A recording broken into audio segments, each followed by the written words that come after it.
All right, welcome back to the Ireland Contracting Nightly Sports Call. I'm Rich Walsh. We're watching the Pirates game and talking to you right now, so give us a call. 412-575-2600 is the number. And if you need a roof, make sure you call Ireland Contracting. They're the best in the business. That's who I would call. 1-800-NEW-ROOF. It's really easy to remember. I'm sure Paul would call them too.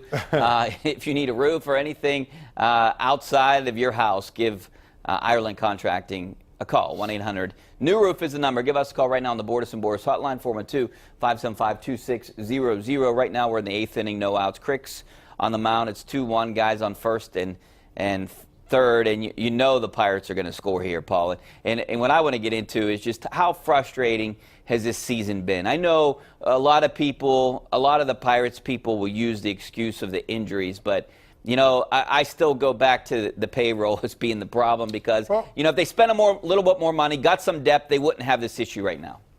No, I mean, but here's the thing, the injuries, the biggest thing with the injuries is the guys that have come in to act as replacements have actually played well and sort of duplicated and actually done better than the guys that they've replaced. Yeah, and, you know, the starting pitching has gone from being the best in the majors to now, you know, middle of the pack. I think they're like 13th coming into today's game with their ERA. And, you know, you have to worry about Joe Musgrove the last two starts. Last two starts were pretty shaky, Paul. Yeah. You saw both of them. And what does he have to do? Does he have some kind of phantom injury? No, what do you have, 5 walks the other night? I mean, his command has got – that's the big thing with him. It's always has gotten him in trouble.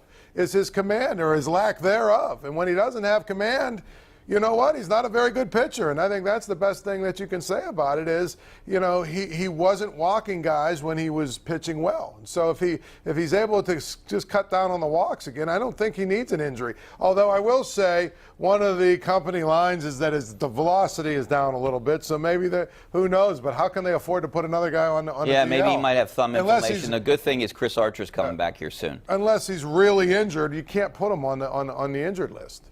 All right, out to the phone lines. Let's go out to JJ in Monroeville. What's up, JJ?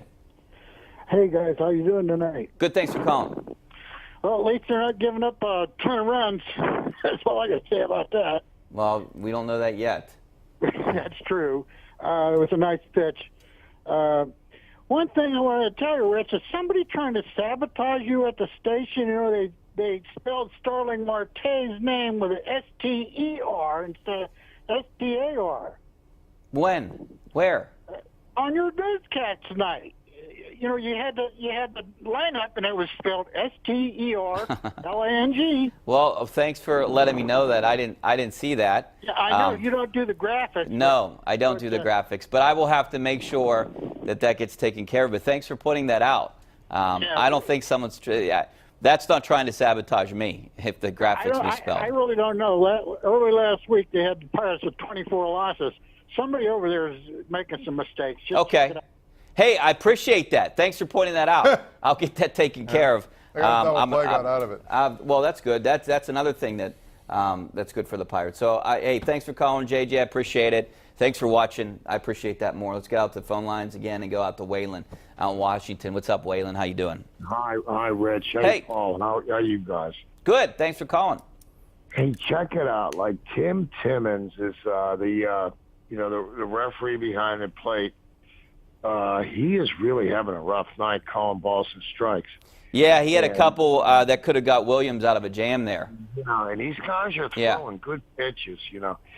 And, you know, so my point is, and I'm old school, I'd say keep the referee in there, you know, the umpire, sorry. You know, keep the umpire in there. But, like, you know, I mean, you know, it's a rough call. What do you think? Hey, Waylon, I appreciate the call. I know this is one of Paul's favorite subjects is when we talk about instant replay. You know, I like the human element. I want to go back to taking away replay. You know, I know it's there to fix the game, and now we're going to fix balls and strikes. I mean, where does it end? I understand that we'll criticize, but it goes both ways. You know, it's going to hurt the Cardinals as much as it hurts the Pirates. Yeah, we're going to question the bad pitches that you see with the Pirates, but he's a human. You know, I don't know. I think eventually we're going to get to a computerized strike zone. I hope not. I hope not too, but I think that would be really stupid. To be honest, there's going to be a little bit of a human element in it. The problem that you have is you've got to have the same strike zone for everybody. That's the big thing.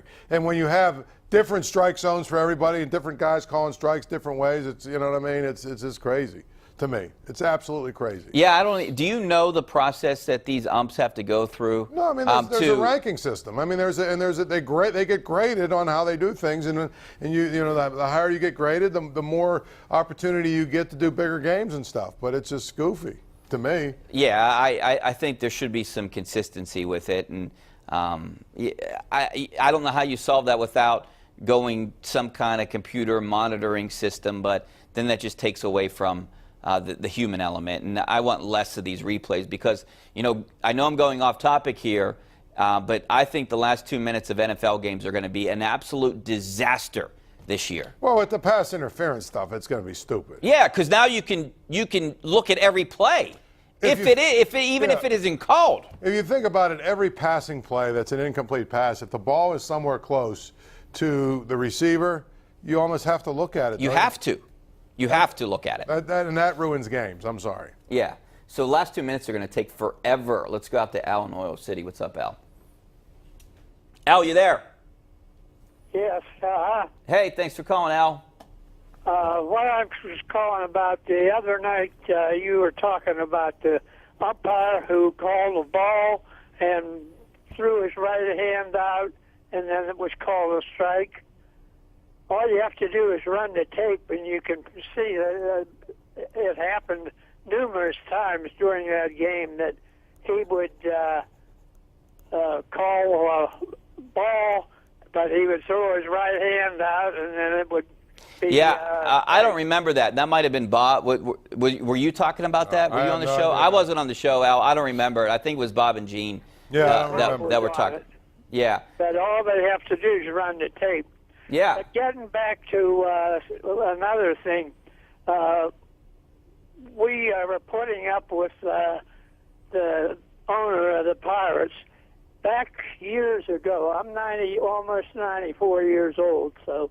Wow. Back, a number of years ago, Charlie Finley owned the Kansas City team, and he was selling all his good players off.